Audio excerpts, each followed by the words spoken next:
¿Por qué La Habana quiere ingresar en los BRICS? ¿Qué creen en Rusia sobre lo que pasa en América Latina? No aceptó el plan de paz. Sobre lo que pasa.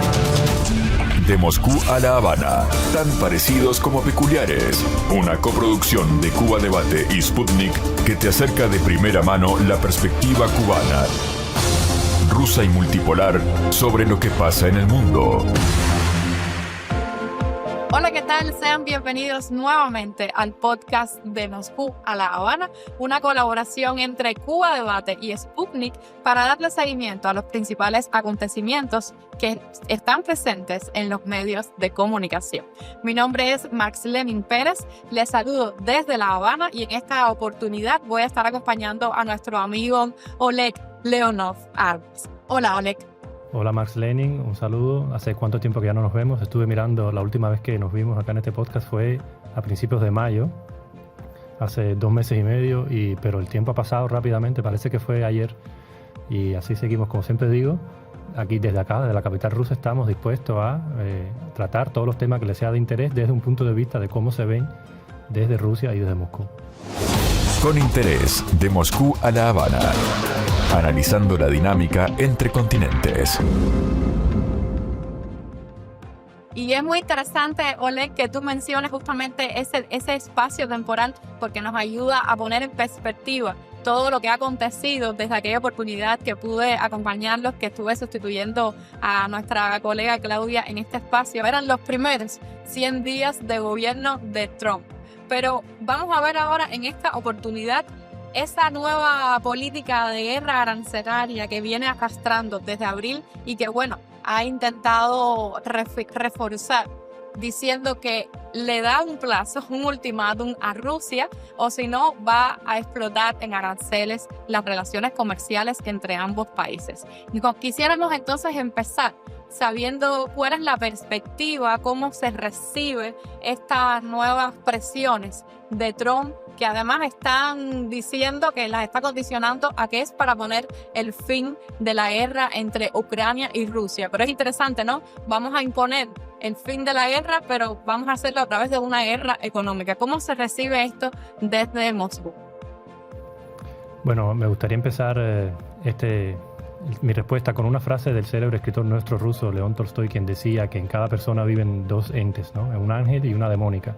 Y uno tiene que elegir por la vida a cuál alimentar y así se va a expresar en el mundo. Entonces estamos viendo cómo Trump aparentemente se ha cansado de alimentar esa promesa suya que él venía haciendo incluso de antes de ser presidente, ¿no? En su campaña electoral, que decía que iba a poner fin a la guerra en Ucrania en 24 horas, que por supuesto que no sucedió y todos vimos esas declaraciones con escepticismo.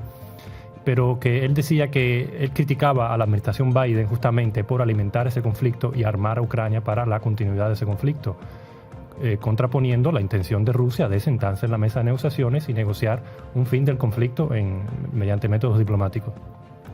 Entonces él venía con esas promesas, alimentando esas promesas, y estamos viendo que vio que aparentemente no están teniendo resultados. Después podemos hablar de las causas, porque su visión, ¿no?, inicial no dio resultado. Y entonces ahora se está inclinando más bien por ese ente demónico que siempre tiene Estados Unidos interno, que es resolver los problemas mediante el conflicto y la guerra.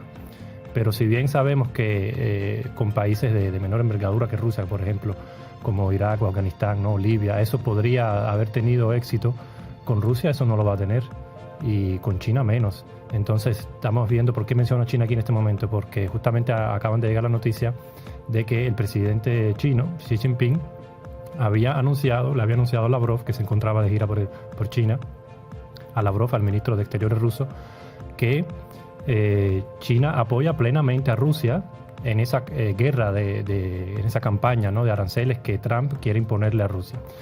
Que el presidente chino, que siempre es muy reservado en sus declaraciones, haga público esta declaración significa una jugada contra Estados Unidos. O sea, ya China se está posicionando más bien de una posición de neutral, ¿no?, en este conflicto entre Rusia y Estados Unidos. Se está inclinando cada vez más a favor de Rusia, apoyándolo, si no bien militarmente, apoyándolo sí en lo que es esa guerra económica que Trump está imponiendo a Rusia.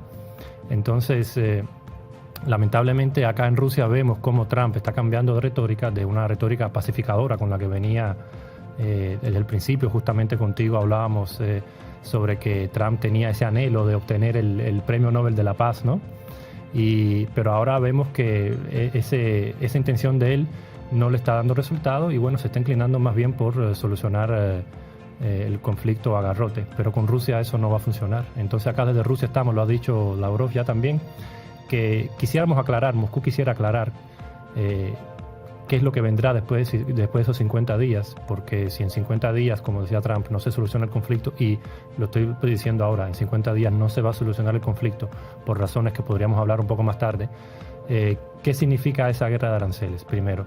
Y segundo, a mí me gustaría también decir que ya Rusia, como tanto mencionan en Estados Unidos, ¿no?, en Occidente en general, es el país más sancionado por Washington y por Bruselas, incluso más que China, más que Irán. El país más sancionado del mundo hoy día es Rusia. Y así todo, hace poco llegaron los datos del Banco Mundial, Rusia es la cuarta economía del mundo. Rusia alcanzó a ser la cuarta economía del mundo siendo sancionada por Washington y por Bruselas. Podemos también hablar mucho sobre las razones que llegaron a esto, pero ¿qué más puede hacer económicamente Trump para presionar a Rusia si ya todas las sanciones habidas y por haber ya las han impuesto? O sea que los instrumentos de Trump, que tiene Trump en las manos para presionar a Rusia, son muy escasos. Entonces en Rusia, generalizando un poco mi respuesta, lo que estamos es, lo que yo veo, ¿no?, así en general, el poder ruso y el pueblo ruso en general, lo que está es ahora en espera de esos 50 días a que termine, entonces para tener un poco más claro cómo nosotros nos vamos a mover.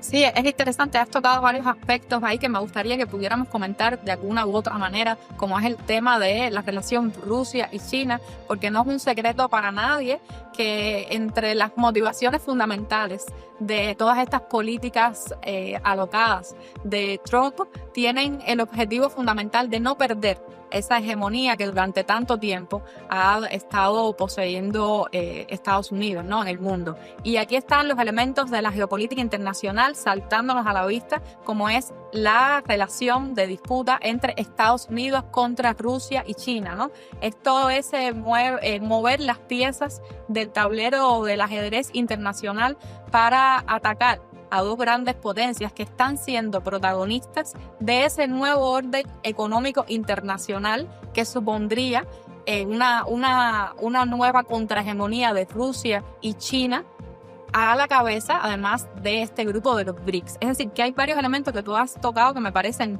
fundamentales, como es el caso de la relación de Xi Jinping con Putin, esa buena relación entre estos dos países que representan para el mundo una diferencia a estas medidas coercitivas unilaterales que han estado protagonizando las relaciones comerciales entre los países de las principales potencias con los demás países en vías de desarrollo. Ahora, es interesante también porque Xi Jinping decía y hacía un llamado a que se unieran Rusia y China como protagonistas de esa posibilidad de unir a todos los países del sur global para justamente esto. Y me recuerda que Fidel insistía en la necesidad de luchar por un nuevo orden económico internacional y las palabras del presidente chino decían, por un orden más justo. Y eso es interesante, ¿verdad? Y tiene que ver con esto que tú estás diciendo también. Me gustaría que comentáramos este plazo de 50 días, que es simbólico para algunos analistas internacionales, opinan que realmente es un regalo que Trump está haciendo, porque es burlesco que en 50 días, como tú dices, no se va a resolver un conflicto que además no se va a solucionar con medidas coercitivas, sino con diálogo. ¿Y qué representa en realidad estos 50 días? ¿Es un modo de Trump para ganar tiempo? ¿Cómo lo ven ustedes? Bueno, referente a la primera pregunta que hiciste, me gustaría también aclarar que Rusia y China, además de ser socios de los BRICS, son aliados estratégicos. O sea, entre Rusia y China hay una alianza estratégica, se llama así tal cual, que no viene siendo una alianza militar. O sea, ni Rusia ni China tienen la obligación de defenderse militarmente una a la otra, pero sí coexionan, ¿no?, sus políticas externas, ya sea en la política, en lo económico, en lo social, porque lo que están construyendo tanto Moscú como Pekín es un mundo multipolar, y lo vimos en la reciente cumbre de los BRICS que tuvo lugar en Brasilia, que Lula llamó esa cumbre de histórica justamente porque en el documento final que pactaron los países de los BRICS estaba escrito, ¿no?, como dicen acá en Rusia, en negro sobre blanco, que los BRICS van a impulsar mediante institutos internacionales como la ONU, la construcción de ese mundo alternativo multipolar. Y aquí me gustaría hacer una breve aclaración. Lástima que Fidel no haya vivido en nuestros tiempos, porque a lo mejor hubiese visto cómo, si no ese impulso que él venía prediciendo no va a llegar a su final, pero sí está en su primera etapa de formalizarse a nivel internacional. Entonces, además de ser socios estratégicos, acá entre Rusia y China hay una alianza que nosotros mencionamos que esto es un dicho chino, ¿no? Los chinos dicen que la alianza entre Rusia y China es una alianza como entre dos personas que están cubriéndose las espaldas unos a otros. ¿Y por qué viene esto? Porque vemos que Occidente, tanto Washington como Bruselas, presiona por un lado a Rusia a partir desde Europa, ¿no? Precisamente con Ucrania o armando a la Europa y a la OTAN, pero presiona también a China desde el Pacífico, a través de Corea, a través de Japón. Entonces China y Rusia quedan como que cubriéndose las espaldas unos a otros, y a ninguno de los dos les es de interés que uno de esos frentes no caiga. O sea, ni a Rusia le interesa que el frente chino caiga, ni a China le interesa que el frente ruso caiga. Y lo dijo claramente el ministro de Exteriores chino hace unos pocos días, se lo dijo a Lavrov. Me equivoqué. Se lo dijo a la representante de la diplomacia europea, ¿no? Le dijo precisamente que no es de interés de China que Rusia pierda en ese conflicto. Así se lo dijo tal explícitamente. O sea, que desde Pekín le digan a Bruselas que China no es de interés de China que Rusia caiga en ese conflicto, significa una cosa: China va a hacer todo lo posible porque Rusia no caiga en ese conflicto. Que vemos que Rusia lo está solucionando por sí solo, por sus métodos, no tiene necesidad de implicar a China. Pero Rusia sabe bien que tiene a sus espaldas a China y en cualquier momento también tomará manos en el asunto. Y en el segundo tema que me preguntaste, sobre los 50 días, como ya dije, aquí en Moscú estamos en espera de a ver lo que va a suceder, porque no hemos visto declaraciones fuertes ni desde la defensa rusa, ni desde la diplomacia rusa, ni desde Putin. Se han mencionado todavía claramente sobre estos 50 días. Entonces, lo que yo predigo que va a suceder es que no va a haber cambios radicales en el frente. Rusia va a seguir avanzando, lento pero seguro, como lo ha hecho en los últimos años, en territorio ucraniano, porque la intención de Rusia no es destruir Ucrania, por mucho que la propaganda occidente lo diga. Si Rusia hubiese querido destruir Ucrania, lo hubiese hecho en las primeras 2 semanas del conflicto. La intención de Rusia es cambiar el poder político en Ucrania de una manera que se alcancen sus objetivos que están claramente dichos desde el primer día: desmilitarización y desnazificación de Ucrania. Lamentablemente, con el poder actual eso no se va a poder lograr. Entonces estamos viendo que Rusia lo que está es a la espera de un cambio de poder en Kiev, que tarde o temprano va a tener que suceder, con el que después Moscú podrá dialogar, porque también Putin lo ha dicho, que el presidente para Rusia hoy día, el presidente Zelensky, es ilegítimo porque su mandato presidencial terminó y la constitución ucraniana, la propia constitución ucraniana, no permite a un mandatario continuar con su mandato, ¿no? Incluso con un estado de guerra.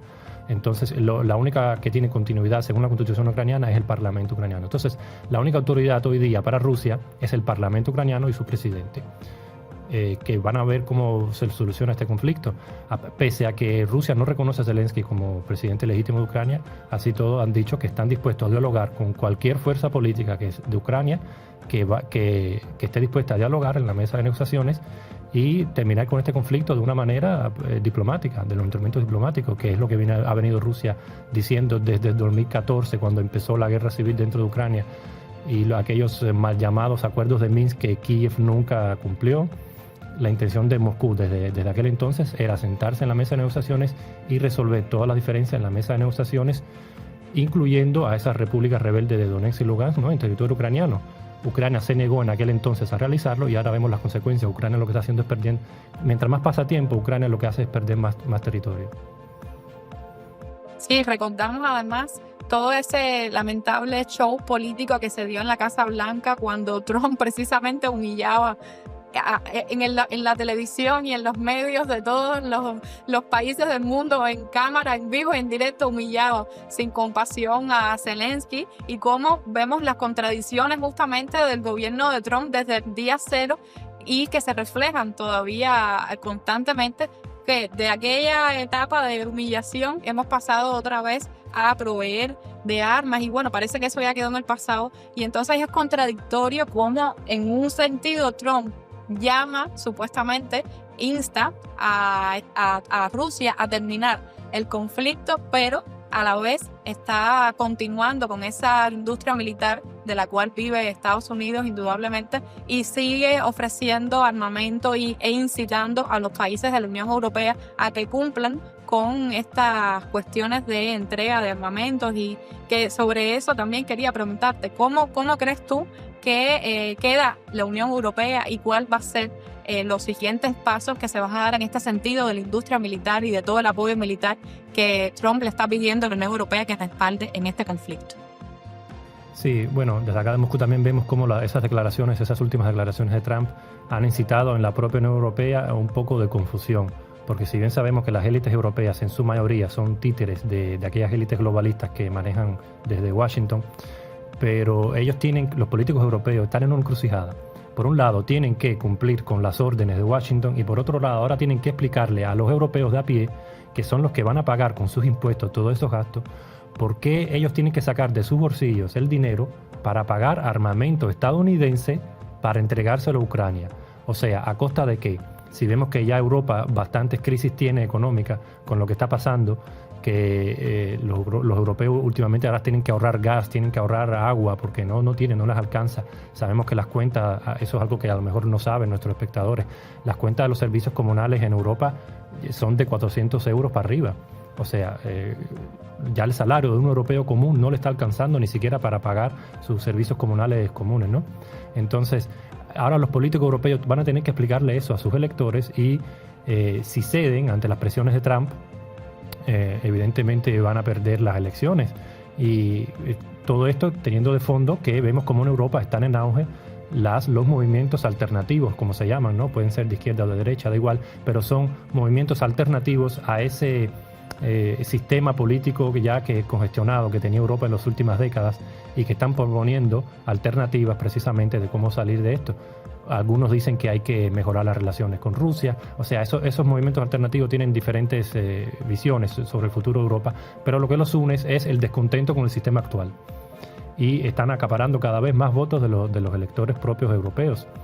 Y el establishment, ¿no? La élite política europea por ahora no sabe qué hacer con eso. O sea, que esta declaración última de Trump realmente es una trampa para Europa, porque si bien lo que hace es defender a su propia industria armamentística, el muerto, ¿no? Como dicen, ¿quién lo tiene que pagar? Europa, los ciudadanos europeos de a pie. Y eso va a ser difícil de explicárselo a ellos. Tienen que pagar los ciudadanos europeos, y también tienen que pagar los ciudadanos estadounidenses, los contribuyentes, los electores, los que votaron por Trump pensando que iba a ser de una manera y terminó siendo de otra, y han sido ampliamente traicionados por un Trump que anunciaba promesas que no cumplió, que no las ha podido cumplir y evidentemente no las podrá cumplir. ¿Cómo crees tú que se recibe también desde Rusia toda esta traición de Trump a sus electores? ¿Qué consecuencias crees que pueda tener? Bueno, ya hemos visto que Trump últimamente ha perdido el apoyo mayoritario de la población estadounidense, y sobre todo, esto quiero subrayarlo especialmente, la pérdida del apoyo ha sido a costa de aquellos que votaron por Trump, porque de aquel movimiento MAGA, ¿no? Make America Great Again. O sea, esos seguidores están ahora decepcionados con Trump, porque si bien los que no habían votado por Trump ya siguen igual, ¿no? de no apoyarlo, esa caída de apoyo de Trump viene a costa de sus propios electores, porque es verdad, él en su campaña presidencial, como ya mencioné anteriormente, había prometido que iba a terminar con el conflicto en Ucrania, y justamente criticaba a la administración Biden por echarle más leña al fuego, ¿no? Por armar más al régimen de Kiev. Entonces ahora vemos como desde las críticas a Biden por armar a Kiev está pasando justamente a continuar esa política de Biden de seguir armando a Kiev, y esto claro que causa decepción en sus propios electores. Entonces estamos viendo encuestas como la que publicó recientemente New York Times, en la que el 52% de los ciudadanos estadounidenses no apoya ya las políticas de Trump, contra solamente un 44% que sí las apoya, ¿no? Siempre hay una pequeña diferencia de quienes no saben si apoyarlo o no apoyarlo. De Moscú a La Habana. Conoce ambas perspectivas de los acontecimientos globales. Y justamente, Marlene, me gustaría mencionar que nosotros en nuestro canal de Telegram habíamos hecho una encuesta previa entre nuestros seguidores justamente sobre este tema para ver lo que pensaban nuestros seguidores en el canal. Y la pregunta era así: Trump prometió nuevos envíos de armamento a Ucrania a costa de Europa, lo que le trajo el descontento de sus seguidores. ¿Por qué crees que lo hizo? Entonces resulta que justamente el 50% de nuestros lectores en el canal de Telegram, el 50%, la mitad, cree que lo hizo por presión del establishment estadounidense, y un 18% cree que de esta manera Trump intenta quedar bien con los halcones de Washington, y un 31% cree que de esta manera Trump busca echarle el muerto a la Unión Europea.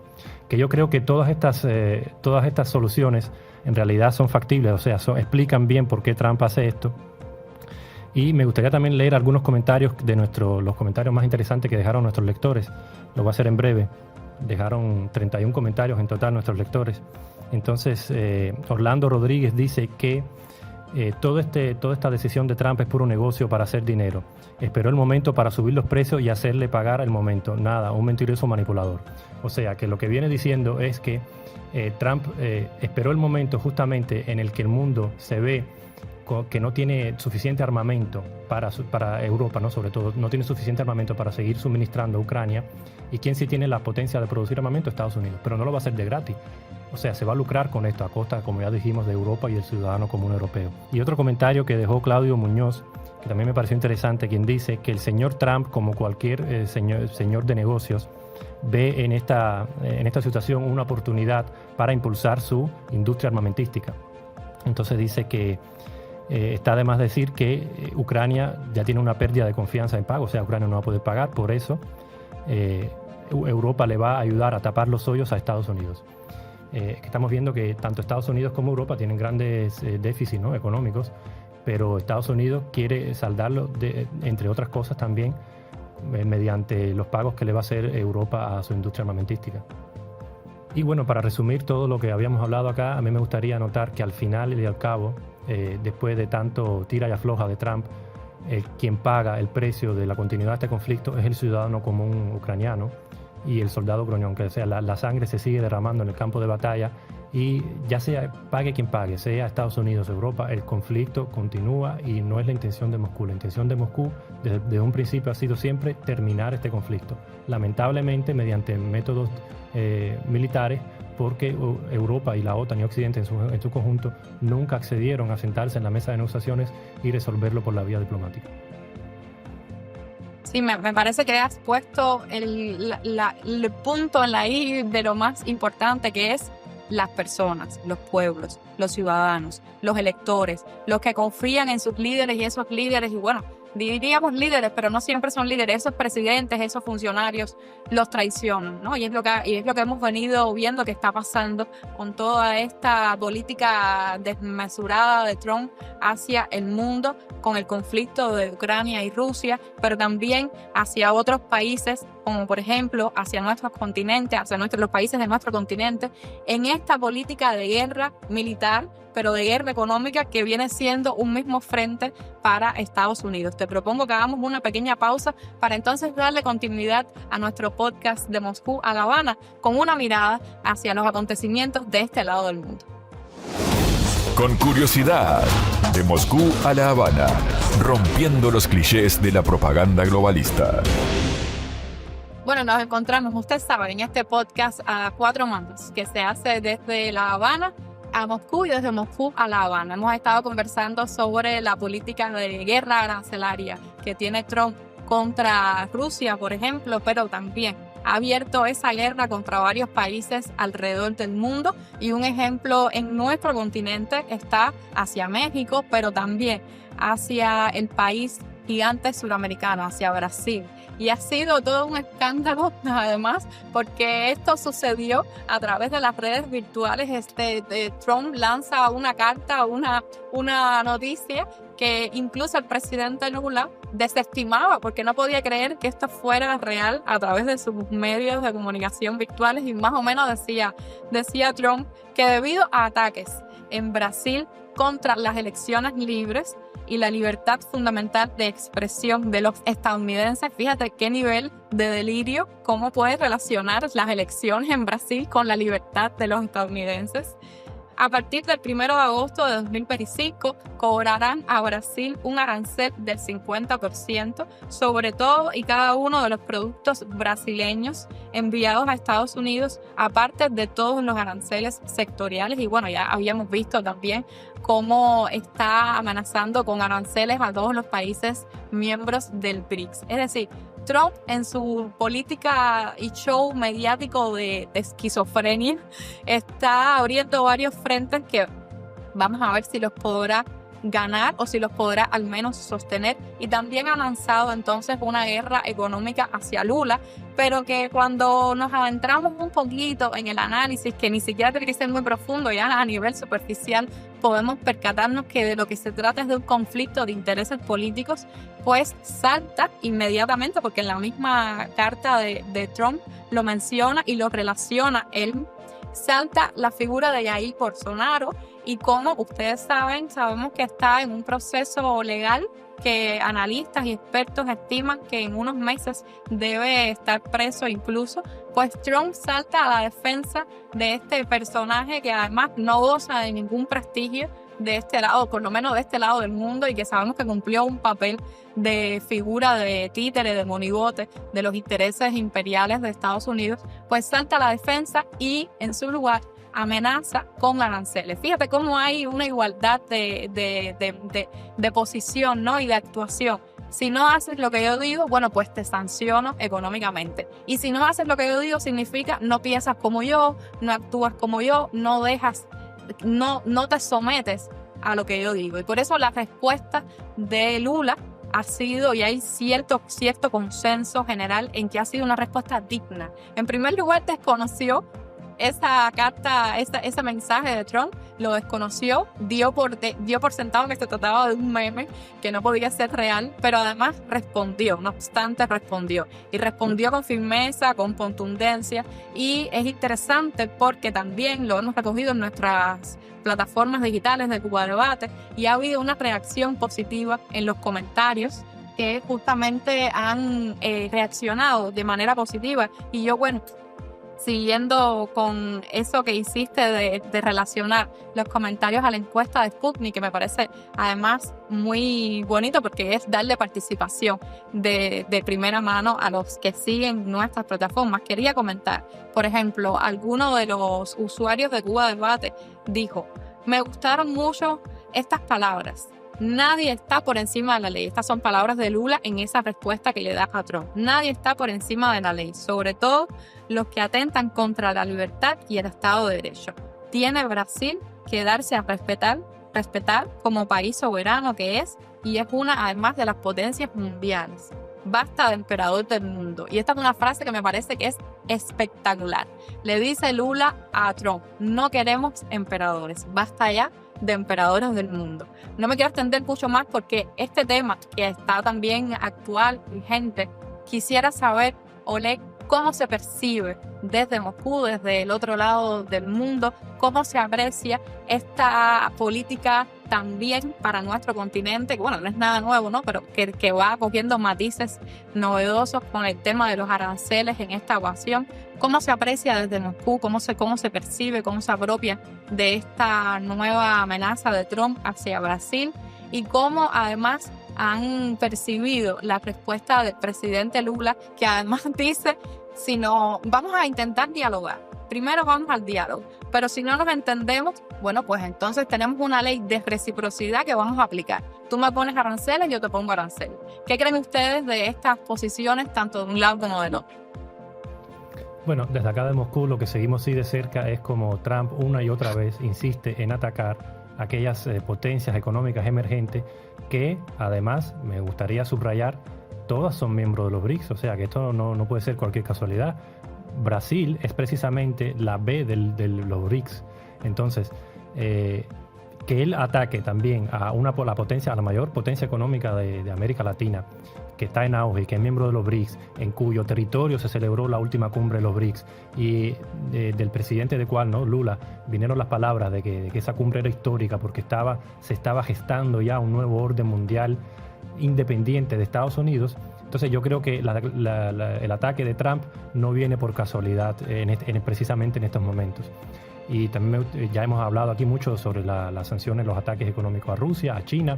También podríamos mencionar que justamente llegado Trump a la presidencia de Estados Unidos, atacó fuertemente a Sudáfrica, porque también decía, ¿no?, que se estaban discriminando los derechos de las personas blancas, pero no entró de fondo en el problema. Entonces, y también amenazó con aranceles. A la India hasta ahora no la ha amenazado con aranceles, porque lo que está haciendo es tratando de sacar a la India de esos BRICS, pero las últimas declaraciones que él hizo, que va a sancionar con un aranceles del 100% a todos los socios de Rusia, impacta muy fuerte a la India, porque a lo mejor es un secreto para nuestros espectadores, pero para Rusia no es un secreto, que Europa sigue comprando los hidrocarburos rusos a pesar de todas las sanciones, pero los sigue comprando ¿cómo? A través de la India. O sea, la India le compra hidrocarburos a Rusia y se los revende a Europa con un precio mayor. Entonces, ¿qué? ¿Trump le va a imponer a la India aranceles del 100% también? Entonces, lo que va a hacer es perder a la India, definitivamente.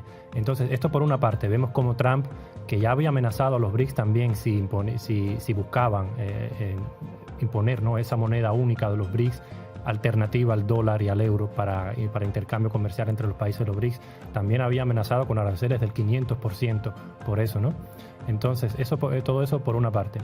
Y también lo segundo que me gustaría mencionar acá es que desde acá de Rusia ya tenemos experiencia cómo es ser un país sancionado.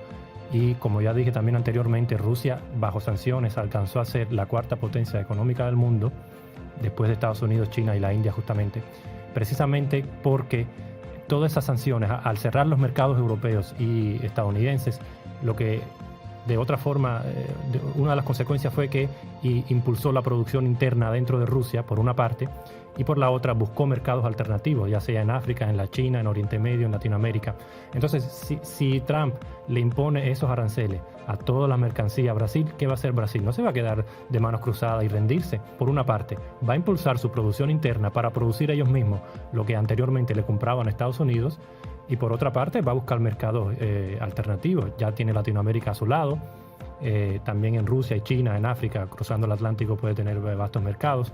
Entonces, a la larga, si bien a la corta eso podría afectar a Brasil, a la larga aquí en Rusia ya tenemos la experiencia que a la larga, con un buen manejo económico, eso lo que hace es impulsar tu economía y deslazarla, ¿no?, independizarla de aquel sistema global económico que ha reinado en el mundo, impuesto por Estados Unidos en los últimos 30 años después de la caída del bloque soviético.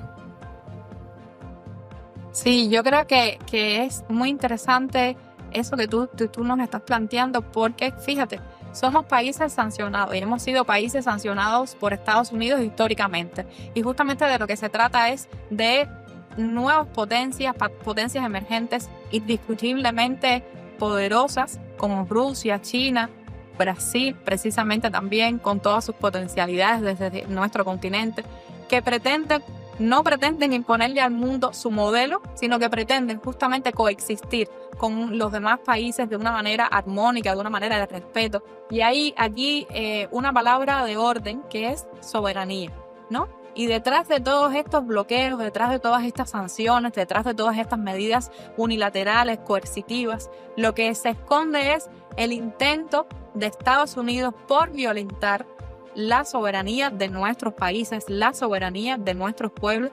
Y por eso también, entonces, para ir redondeando y concluyendo nuestro podcast de hoy, quiero hacerlo justamente leyendo un comentario de uno de los foristas de Cuba Debate, que es justamente en todos estos trabajos que hemos estado publicando sobre Lula y el conflicto de la nueva amenaza de aranceles de Trump al país suramericano, decía: unidos somos más fuertes. Y aquí está también ese sentir que desde nuestros pueblos se ve con una nueva esperanza, que son los BRICS, ¿no? Unidos somos más fuertes. Lograr producciones conjuntas, investigar, innovar, desarrollar capacidades industriales para sustituir importaciones, que tiene que ver con eso que tú comentabas de, bueno, ¿qué alternativas le queda a Brasil? Pues le queda buscar otro socio comercial que no sea Estados Unidos.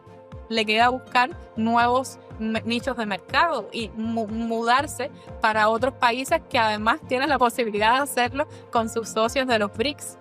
Y entonces este mismo forista decía, pero hay que fortalecer la soberanía y equilibrar el poder económico, promover transacciones con monedas propias, que es otro de los grandes retos que está planteando los BRICS y que por supuesto es una amenaza de primer orden para la estabilidad emocional de Estados Unidos y de Trump, excluyendo al dólar del intercambio financiero.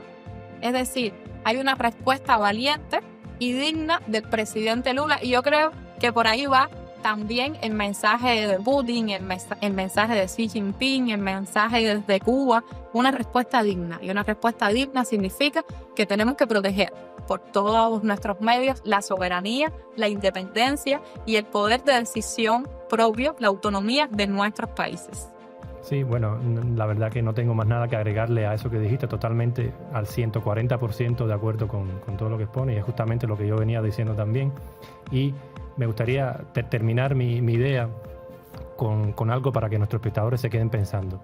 Si Estados Unidos sanciona a todo el resto del mundo, sobre todo a las mayores potencias económicas del mundo, ¿no? China, Brasil, Rusia, entonces en realidad lo que está haciendo es autoaislándose del resto del mundo, porque el resto del mundo va a seguir comercializando entre sí y va a fortalecer ese comercio. ¿Y quién se va a quedar al margen? Estados Unidos. Así que quédense con eso pensando. Con interés, de Moscú a La Habana, analizando la dinámica entre continentes. Y esto ha sido todo por hoy en este podcast A Cuatro Manos, de Moscú a La Habana, una colaboración, como ya usted sabe, entre Cuba Debate y Sputnik, y estuvimos conversando fundamentalmente sobre esas nuevas medidas que pretende Trump imponer al mundo. Fundamentalmente estamos hablando de los aranceles, esa guerra de aranceles que le intenta imponer a Rusia y cómo eso se refleja en el resto del mundo. Acompáñenos, síganos en nuestras redes sociales y déjenos saber qué piensa sobre lo que aquí hemos abordado. Un saludo y hasta la próxima. De Moscú a La Habana, tan parecidos como peculiares, una coproducción de Cuba Debate y Sputnik para que tengas una perspectiva más amplia de las noticias que llegan desde todo el planeta.